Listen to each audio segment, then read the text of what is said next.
ну, свято все такое, але додать такую маленечкую ложку дегтя.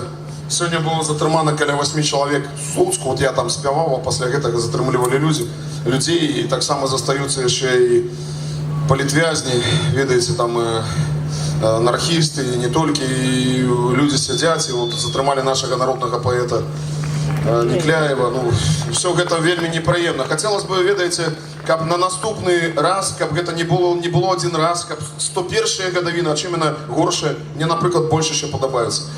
101 лепей выглядае, чым 100.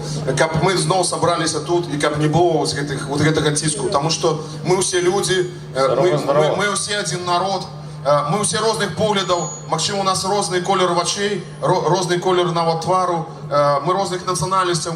Вось, мы палачане, мы там з Вілейкі, мы з Гародні, але мы все разом, мы все беларусы. Хотелось бы, каб улада нас почула, что мы не вораги им,